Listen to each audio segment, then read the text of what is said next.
Welcome back, Axis and Allies fans, the NATO and the CIC, and this is the Russo Japanese War of 1904-1905. The roots of this conflict kind of laid down during the Boxer Rebellion. The outcome of that conflict, Russia basically more or less took control over Manchuria. Not necessarily direct control, but they exerted a lot of influence in pressure in Manchuria, which the Japanese were nervous about because they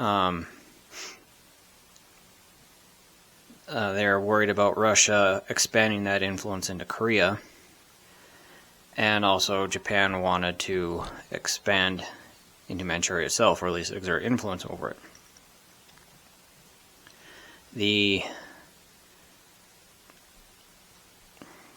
crux of the conflict, if you want to use the term, came when Russia was stationing troops in Manchuria and refused to remove them. For Japan, this was absolutely unacceptable, and in 1904, Japan attacked the Russian fleet outside of Port Arthur, and the war was on.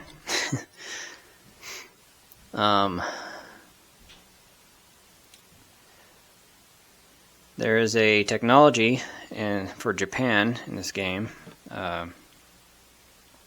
Japan can research superior training for its naval crews, so once that's completed, it'll give Japan's cruisers a +1 on their attack and defense.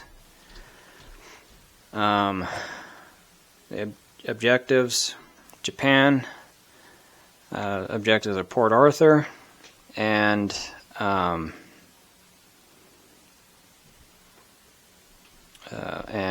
Manchuria. Gets certain points for Manchuria and point for destroying the Russian Navy. Now this is just a part of the Russian Navy. The second part of the Russian Navy, the Baltic Sea Fleet, is over here, steaming hard to join the battle. Any historians out there, or hey, people who just have an interest in history, there is an amazing tale about the Russian Baltic Sea Fleet, which was nicknamed the Second Pacific Fleet, Russia's Second Pacific Fleet. There's an amazing tale behind that journey to Japan. It's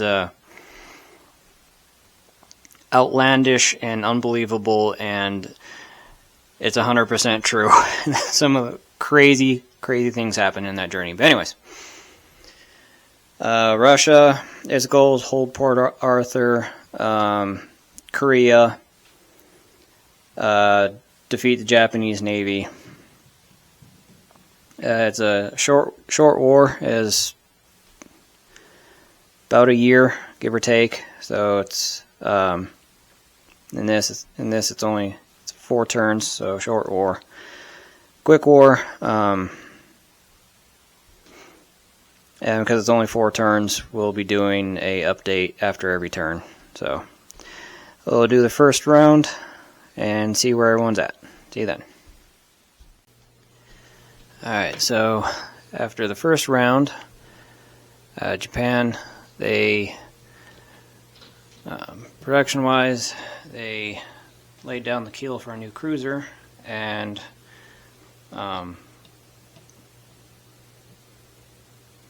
research dice for their superior training. They needed 6 points to get it. They rolled a 4. They only need 2 points left, so maybe they'll be having that sooner rather than later. The only combat was naval.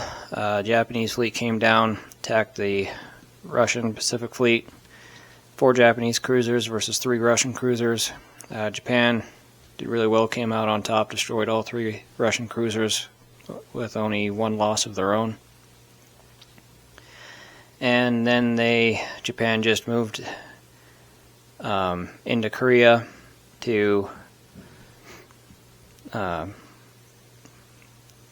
go after the Russians.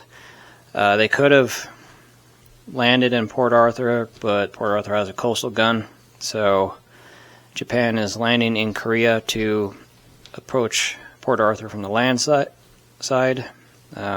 bypassing the coastal guns. I should probably point out the Russian roundels in Manchuria. Russia controls the territory, but they do not draw production from it.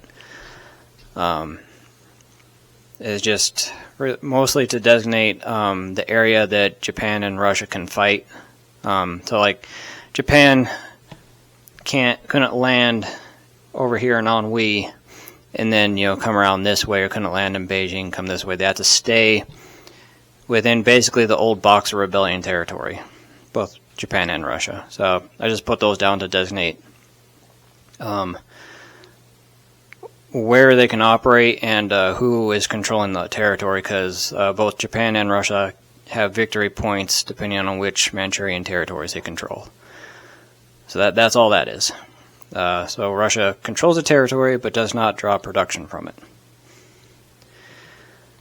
But anyways, that was the first turn. Pretty quick.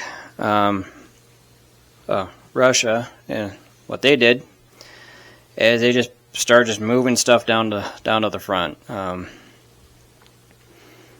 They took forces from western and eastern Manchuria, moved it into southern Manchuria, northern moved into central.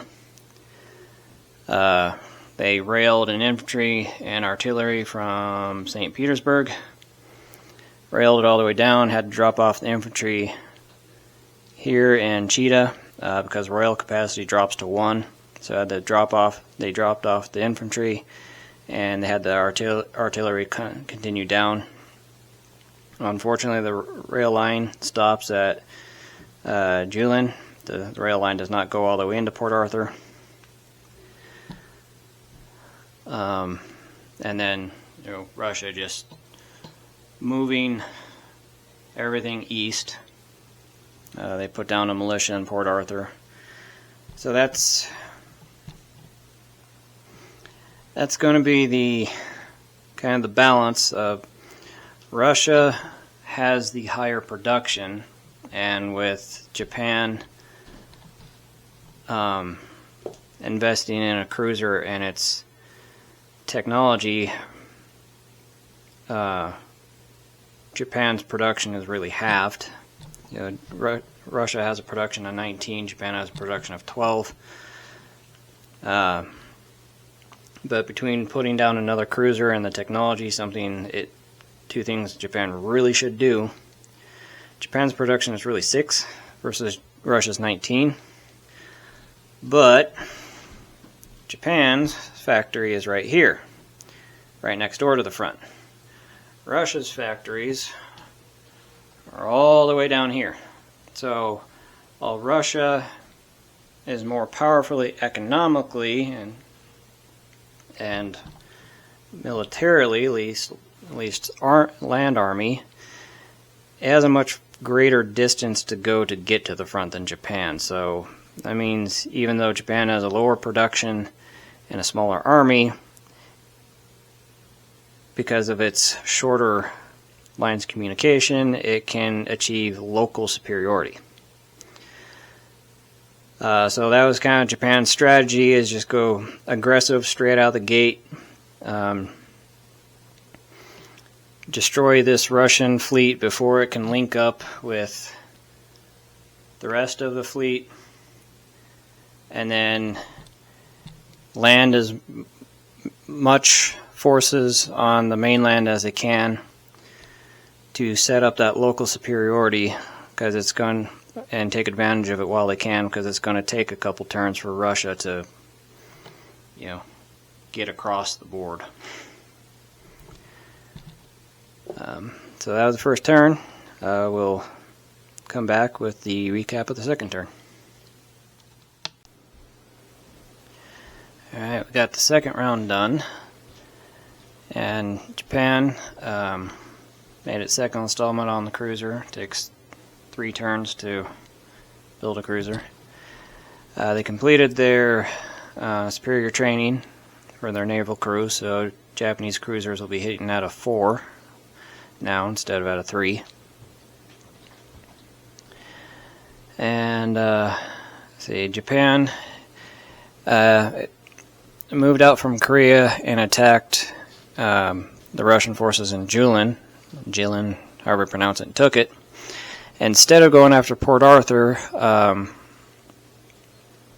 they opted to do that to isolate Port Arthur and screen it from any Russian reinforcements. So this next wave will be going into Port Arthur, and because Japan took Jilin, this northern territory, Port Arthur is now completely isolated, and the only reinforcements it can get is militia. So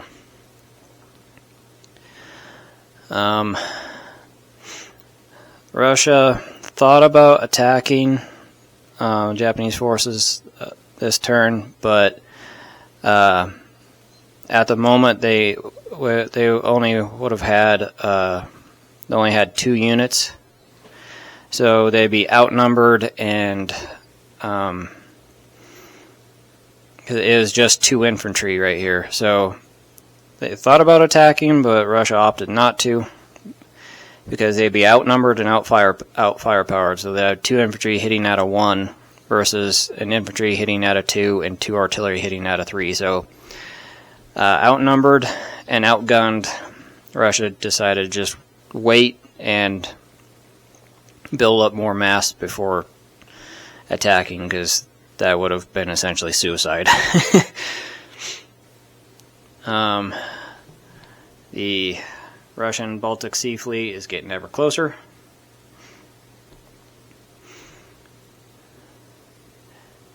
And the rest of the Russian military is still very far away. Most of that won't be able to get to here in time, and with Russia's subpar rail network, they can only get so much to the front so quickly. So we will come back with the turn 3 report. See you then. Alright, we're at the beginning of the last turn for this. Japan, it finished its cruiser, put it down, and then it landed an infantry on southern, what is this place called? Southern Sakhalin. Took it because that's a victory point for them. And then their Korean forces moved out and attacked Port Arthur. It was 2 infantry and 2 artillery versus an infantry and 2 militia, and unfortunately for Japan, they rolled poorly, only got 1 hit out of it, and then Russia got a hit as well, so that really hurt Japan. And then it pulled its cruisers out of 42 into 25, so that way when Japan laid down its cruiser, it would be joined with the rest of the fleet, so it'd have 4 cruisers there.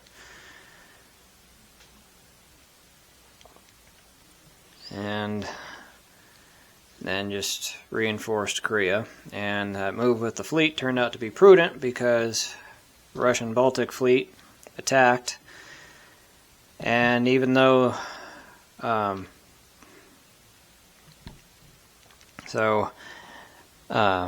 instead of it being a even 3 versus 3 fight, it was a 4 versus 3 in Japan's favor, and Japan came out victorious. Destroyed all 3 Russian cruisers, lost 2 of their own. So the reason why Russia attacked, even though outnumbered and outgunned, because Japanese cruisers hit out of 4, because of their completing their technology, Russian cruisers hit out 3. The reason why Russia did it was because if they manage to pull it off, Russia immediately gets 2 victory points if they had won the naval fight in 25. And considering that the victory points stand at 2 for Japan and 2 for Russia, if Russia would have been able to pull that naval victory off, it would have basically handed them the game. At that point, it would not matter what happened on land-wise. Russia would have won automatically, because even if Japan would have took Port Arthur, that would have meant it still would have been 4-3 in Russia's favor. So that's why Russia risked it, because if they lose, nothing happens. Russia doesn't get any victory points, Japan doesn't get any victory points, but if they won, they get 2 immediate victory points. So that's why they risked it. But it failed. Japanese fleet came out victorious. So Russia tried to punch through the Japanese blocking force in Jilin, and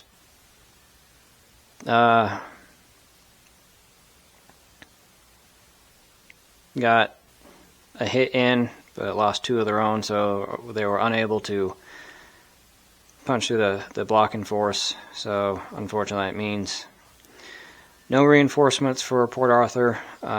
Russia was able to put another militia down, just because you don't need a factory or rail line to put militia down. You just got to own the territory. So now we come to the last turn, and it all comes down to Port Arthur, because like I said earlier, it's tied right now 2-2. So Japan must take Port Arthur this last turn. It all depends on this. If Japan takes Port Arthur, it will win 3-2. If it doesn't, this will end in a draw at 2 points to 2 points. So it all comes down to Port Arthur. One last roll of the dice. So,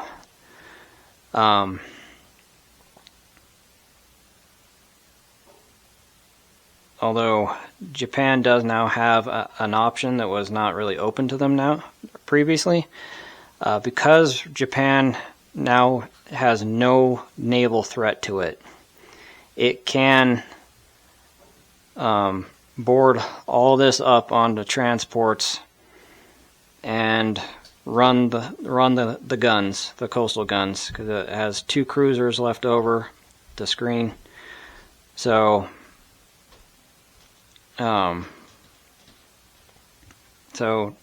Japan can now take all this and land navally to bolster that attack, because Japan doesn't have any naval threats to have to worry about anymore. Russia didn't invest in a navy. At least at this point, the only thing that's available navally, warship-wise, is cruisers. And Russia didn't even bother with that, because it takes 3 turns to build a cruiser. This game is only 4 turns, and the cruiser would have to be placed here. So there's no way it could get all the way around in 1 turn. And that's even if it could take the Suez shortcut. You know, historically, England denied Russia that liberty, so it would have had to go all the way around Africa to get there, and there's no way it can do that in 1 turn. So Russia didn't even bother with building ships. It would not have mattered. And so anyways, we will do this last turn, the epic showdown at Port Arthur, and see if Japan can squeeze this out, or does this end in a draw. Alright, so we have the conclusion to the Russo Japanese War, and Japan barely pulled it off. They had to get 3 hits to take Port Arthur, and they barely squeezed out 3 hits. So it was last turn, last roll of the dice, and just luck of the dice that Japan wins this. Japan went ahead with the the naval operation, the coastal gun did get a hit. Japan took it on the cruiser so its transports could land, and it's just enough to get Port Arthur. So Japan wins 3-2. And it's also the largest naval battle, naval war since the Napoleonic conflicts. Altogether, altogether 10 cruisers were sunk altogether. 6 Russian and 5 Japanese. 6 Russian, 4 Japanese. Sorry. But what's that going to do going forward? Well, Russia lost the Crimean War, and it just lost this the Russo Japanese War. So that's both the requirements for the Bolshevik Revolution. So now, when World War I comes, if Russia loses, if Russia takes enough casualties, it's going to trigger the Russian Revolution of 1917. So all the requirements have been met for the Warsaw Player, also known as my wife, to have the Bolshevik Revolution happen and her faction to officially become an entity. So the next conflict is the big show, World War I, or the Great War. So, and the highlight of this map. So we'll get everything. We'll clear the map and get World War I set up. See you then.